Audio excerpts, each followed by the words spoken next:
Kasabay ng pagwika nito ay siya namang pagsilay nila sa napakaraming mga paniki na animoy nakikisawsaw sa labanan. Pagbaba ng mga nilalang na yon sa lugar na kanilang kinaroroonan, bigla namang naglaho ang mga wakwak sa kanilang harapan. Hindi nila mawari kung nagkukubli ba yun sa mga paniki o meron itong ginawang kakaibang bagay para mapagtakpan ng kanilang mga anyo. Dahil dito, sinubukan ni Tadag na basagin ang mga sabulag, subalit tila bang walang epekto ang kanyang mga usal. Maya-maya pa, tanging pag-aangil na lamang ng mga nilalang ang kanilang naririnig, subalit bigo nila itong masilayan. Nang wala ng pagpipilian si Manong Kamat, nagpasya yung sindihan ng huli niyang pinakatago-tagong sulok na kanina pang nakasuksok sa kanyang bewang. Hindi ito basta-bastang nababasa dahil sa bayong niyang iniharang roon. Sa pagliwanag ng buong paligid, laking gulat na lamang nila nang masilayan nila ang mga anino ng wakwak na animoy nagkukubli sa mga paniki. Mabilisan din naman yung naglalaho sa oras na nalalapatan ito ng liwanag ng sulok. Sa pagpapatuloy ng ganoong pangyayari, halos hindi na malaman nila Tadag ang kanilang gagawin. Nais na sana niya noong gamitin ang kakayahan ng kaptan, pero mariin naman siyang pinipigilan ni Manong Kamat.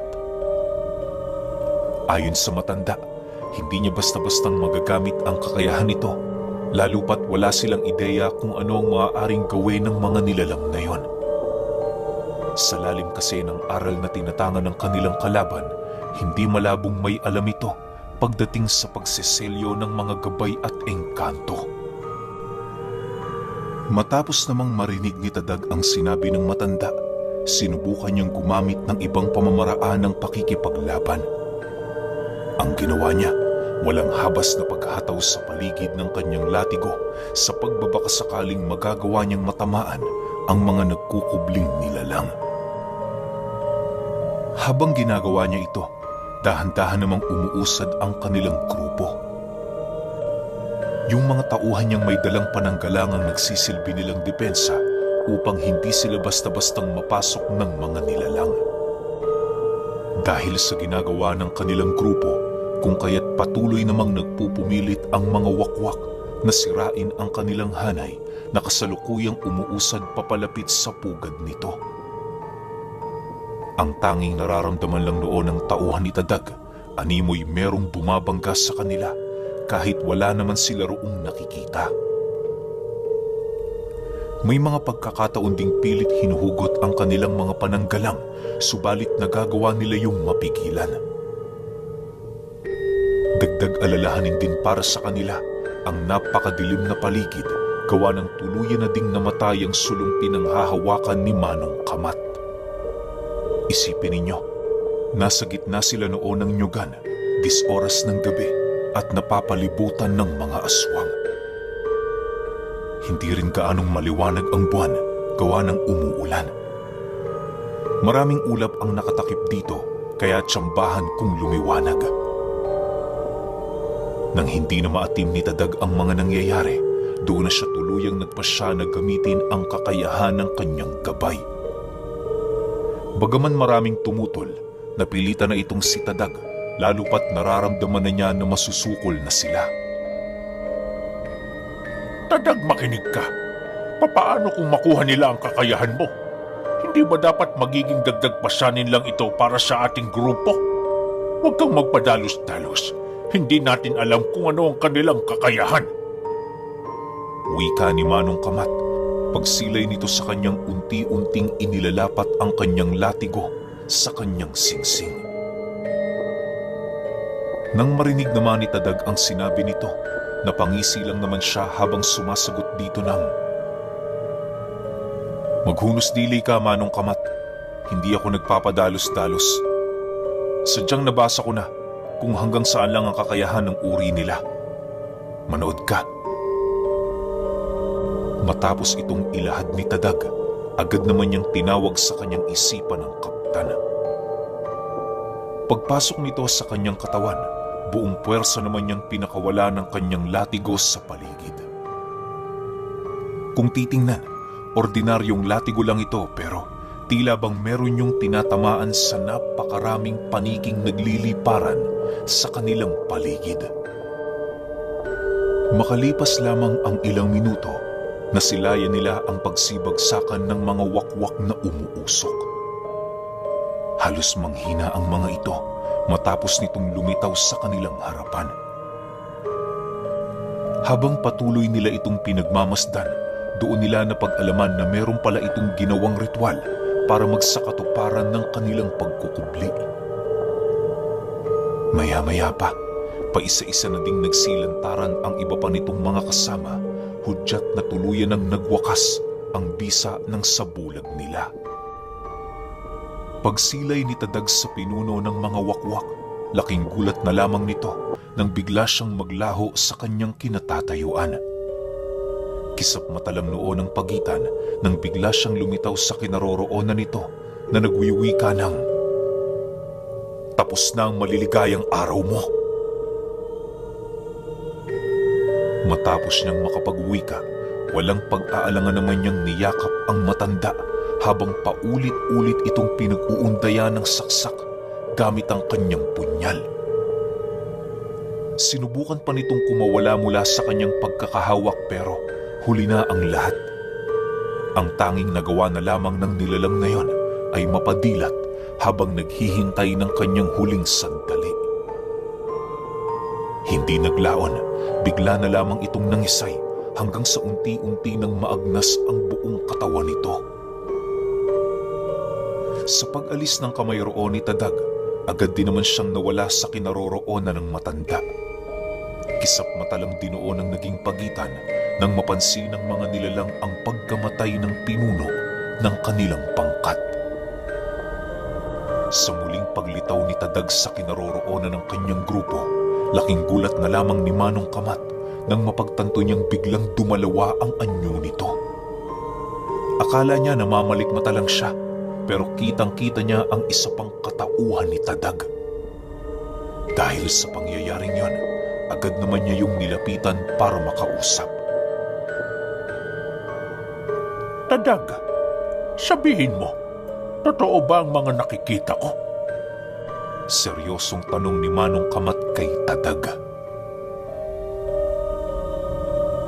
Nang marinig naman ito ang kanyang sinabi, hindi na nag-alangan si Tadag na ipakita sa kanila ang isa sa mga itinatago nitong abilidad.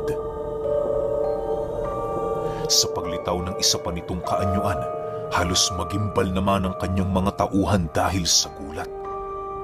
Inaakala kasi ng mga itong malabong magawa ng ordinaryong tao ang ganoong kakayahan, lalo pat naniniwala sila na hindi pinahihintulutan ng Panginoon ang ganoong uri ng milagro sa sinumang nananampalataya dito. Bagaman isang himala ang ginawa noon ni Tadag, wala naman siyang nakikitang pagdududa sa kanyang mga kasama. Makalipas pa ang ilang minuto, napilitan na din siyang ipagtapat ang tungkol roon para naman kahit papaano magkaroon ng ideya ang kanyang mga kaibigan. Ayon sa kanya, hindi kagagawa ng demonyo ang himalang yon, bagkus ay kagagawa nito ng kaptan na siyang supremo sa lahat ng diwata.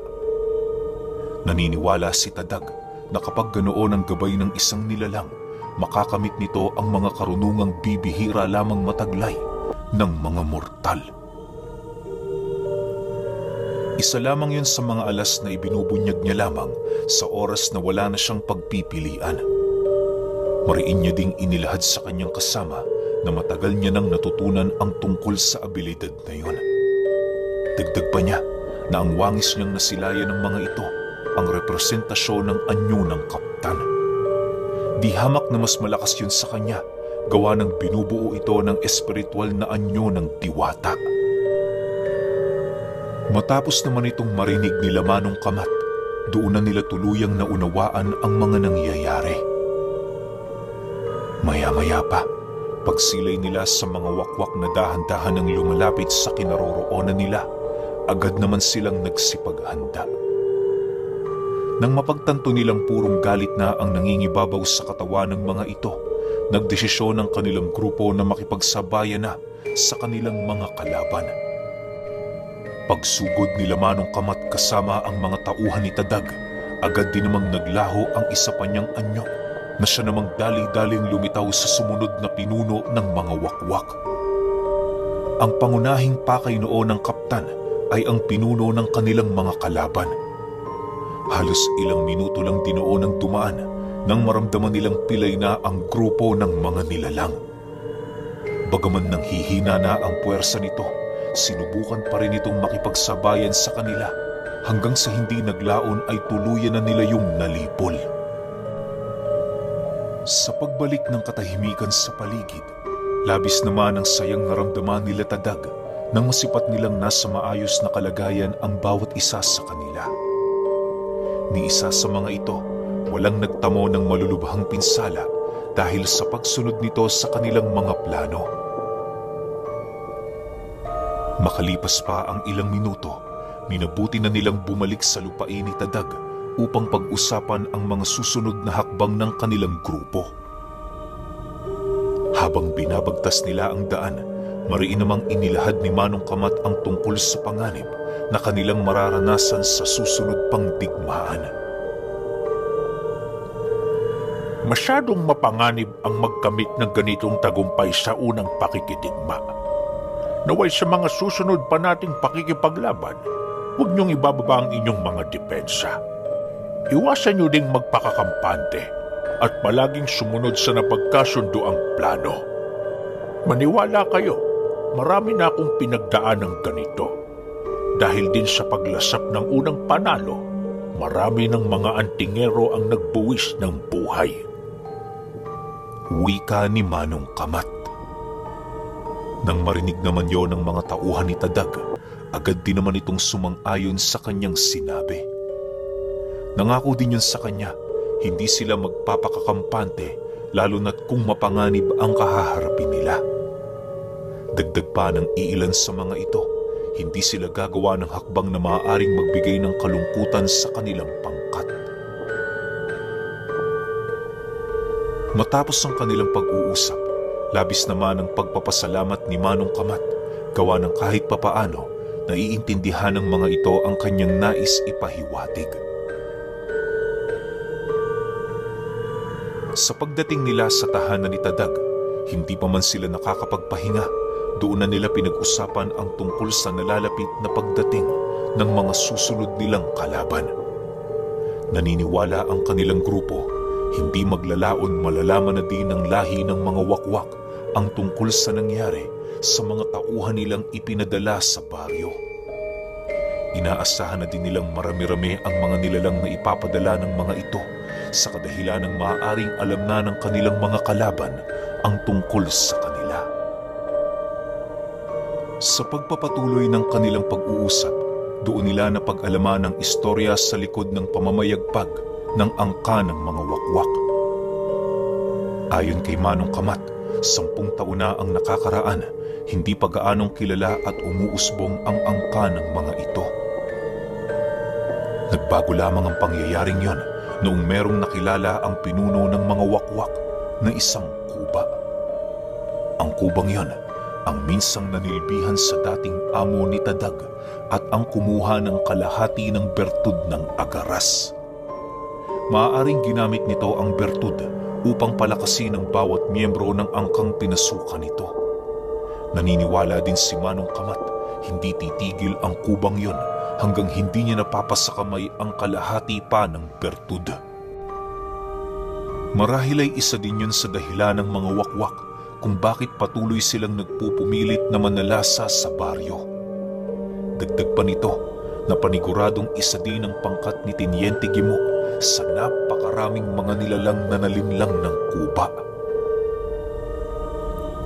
Sigurado ako, bertud ng Aragas ang nagpapalakas sa kanilang grupo.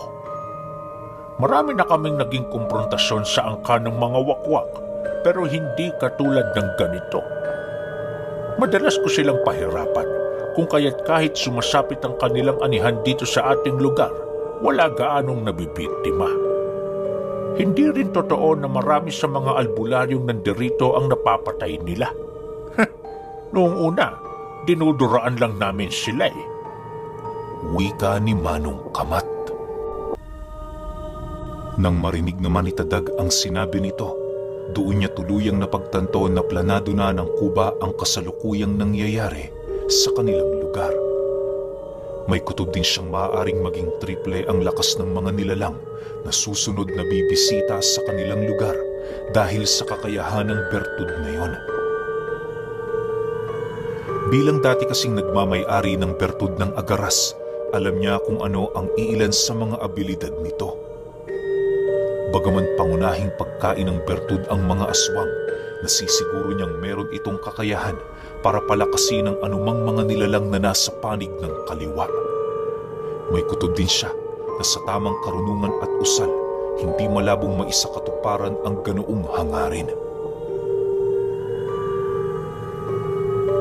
Lumipas pa ang mga araw, wala silang ibang pinaghandaan kundi ang nalalapit na pagsalakay ng panibagong pangkat ng mga wakwak. Upang hindi sila nito maunahan, lahat ng hangganan ng kanilang baryo ay nilagyan nila ng mga tagapagmasid.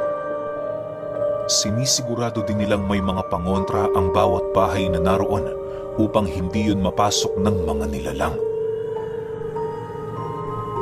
Sa pagsapit ng libing ng kanilang mga yumaong kaibigan, itinuon nila ang kanilang mga atensyon sa pagtulong sa mga pamilya nitong naulila.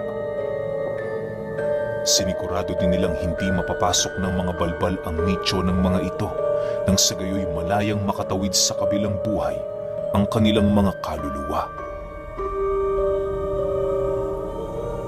Habang kasalukuyang nagaganap ang libing, maya't maya naman ang pagmasid nila Tadag sa mga taong nakikiisa sa pagdadalamhati. Hindi naman sa pinagdududahan nila ang mga ito, nais lang nilang makasiguro. Makalipas lamang ang ilang minutong pagmamasid, doon nila nasilayan ang isang matandang lalaki na nakatayo sa pinakadulo. Imbis na nakaitim ito, nakasuot yun ng kulay pulang kasuotan na siya namang umagaw pansin sa atensyon nila Tadag. Bago pa man magwakas ang libing, dali-dali naman nila yung pinuntahan para kumprontahin. Hindi naman naging mahirap para sa kanila na malapitan ng matandang yon sa kadahilan ng hindi naman ito umaalis sa kinaroroonan nito. Paglapit nila Tadag sa matanda, nasipat nila yung kalmado lang at nagmamasid sa kanila habang nananatiling walang imik. Maya-maya pa, sinenyasan nila yung bahagyang lumayo sa mga tao nang sa gayoy makapag-usap sila ng seryoso. Nang marinig naman yon ng matanda, agad naman itong sumunod sa kanilang mga nais. Pagsilay nilang medyo malayo-layo na sila sa pinaglibingan ng dalawa nilang kasama, doon na nila ito inumpisahang kausapin. Wala namang naramdamang kakaiba sila Tadag sa matandang yon, kung kaya't naging kampante silang isa lang itong ordinaryong tao. Manong, pasensya na ho kayo kung pinalayo pa namin kayo sa mga tao. Alam nyo kasi, medyo naghihigpit lang kami. Kadalasan kasi sa oras ng libing, maraming balbal sa lugar na ito nagbabalat kayo. Matanong lang, bakit ho kayo nakasuot ng kulay pula? Gayong itim ang itinakdang kasuotan para sa mga makikidalamhati. Seryosong tanong ni Tadag sa matanda.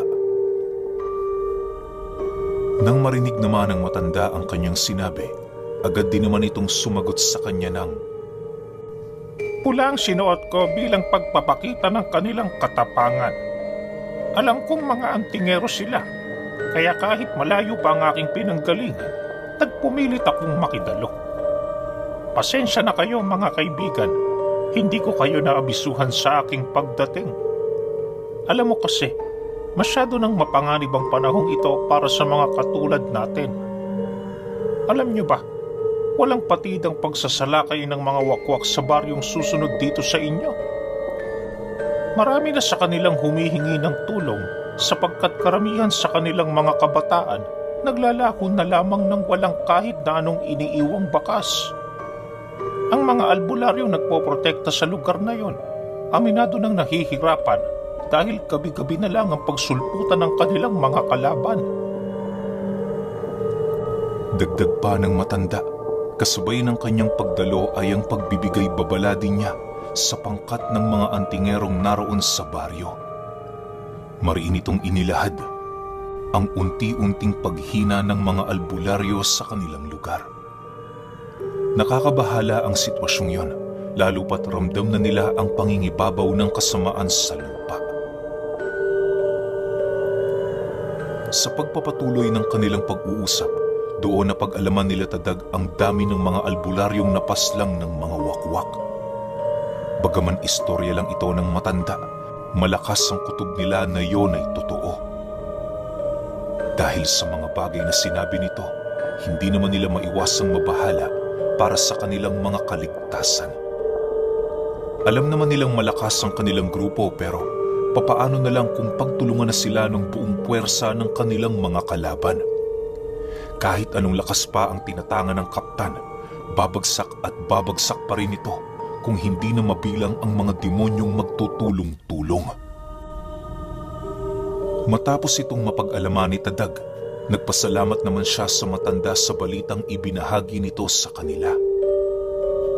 Makalipas pa ang ilang minuto, pagsilay nilang tapos na ang libing, agad din naman yung nagpaalam sa kanilang grupo. Sa pagkawala ng matandang yon, minabuti ni Tadag na huwag munang bigyan ng pansin ang tungkol sa kanilang mga nalaman. Inabisuhan niya ang kanyang mga kasama na huwag mangamba dahil sa meron na siyang naisip na plano kung papaano banggain ang hukbo ng mga ito. Sa pagsapit ng gabi, habang nagpapahinga ang kanilang pangkat, doon na ibinahagi ni Tadag ang naisip nitong paraan para banggain ang puwersa ng kanilang mga kalaban. Iisa na lang ng paraan para tayo'y manalo. Kinakailangan niyong magtaglay ng mga diwatang gabay. Wika ni Tadag sa kanyang mga kasama. Dahil sa kanyang sinabi, agad namang nag-usap ang mga tauhan niya kung papaano nila gagawin ang bagay na yon. Hindi kasi maipagkakaila ng mga ito na napaka-imposible ng kanyang pinapagawa, lalo pat bibihira lamang lumapit sa mga antingero ang mga diwata. Hindi rin rason ng nalalapit na digmaan para basta-basta na lang silang pagkatiwalaan ng mga ito. Naniniwala din ng mga tauhan niya, abala sa kani-kanilang mga tungkulin ang mga diwata. Habang pinagmamasdan niya ang pag-uusap ng mga ito, napansin niyang nananatiling tahimik si Manong Kamat. Paglapit niya sa kinaroroonan ng matanda, agad naman niyang inabisuhan ng kanyang mga kasama na manahimik pansamantala. Nakakalimutan niyo ata, gabay ko ang kaptan na siyang namumuno sa lahat ng diwata. Makinig kayo, hindi imposible ang pinapagawa ko sa inyo. Sa tulong ng aking gabay, paniguradong yan ay magkakatotoo. Wika ni Tadag. Dagdag pa niya na habang hindi pa niya nauumpisahan ang pagtawag sa kaptan, kinakailangan na ng kanyang mga kasama na isipin ang mga diwatang gagabay sa kanila. Hindi rin kasi maaaring kaptana ang pumili sa mga diwatang yon, lalo na kung hindi naman ito ang tipo at pasok sa pagkatao na naghahangad para sa paggabay nito. Matapos naman yung marinig ng kanyang mga kasama, bahagya naman yung tumahimik para pag-isipan ng diwatang gagabay sa kanila. Nang mapagkasunduan na nila ang tungkol sa bagay na yon, binigyan sila ni Tadag ng 3 araw para makapaghanda. Wala namang tumutol sa nais niya, lalo pat lahat sila ay naghahangad ng dagdag lakas para sa kanilang puwersa. Lumipas pa ang ilang minuto, muli nilang ibinaling ang kanilang paksa ukol sa mga nagaganap sa ibang baryo. Para mapatunayan ang isinalaysay ng nakausap nilang matanda, nagpasya silang gumamit ng isang nilalang na magsisilbi nilang mga mata. Ang ginamit noon ni Tadag ay isang malaking langaw gawa ng di hamak na mas madali yung makontrol kumpara sa mga ibon at paniki. Matapos niyang mapalipad ang kanyang tagapagmasid, agad namang gumawa ng ritual ang kanyang mga tauhan para makalikha din ng isang nilalang na magmamasid sa iba't ibang baryo malapit sa lugar nila. Dahil sa purong paniki lamang ang alam na gamitin ng mga ito, kung kaya't naghihintay pa yun sa paglubog ng araw bago makakuha ng kanilang gagamiting hayop. Si Manong Kamat naman noon, piniling aso ang kanyang magiging tagapagmasid sa kadahilan ng kaya niyang gumawa ng ganoong nilalang sa pamamagitan ng kanyang lihim na karunungan. At dahil doon, walang kaide-ideya ang pangkat nila Tadag sa kung ano ang matutuklasan nila sa mga susunod na baryo.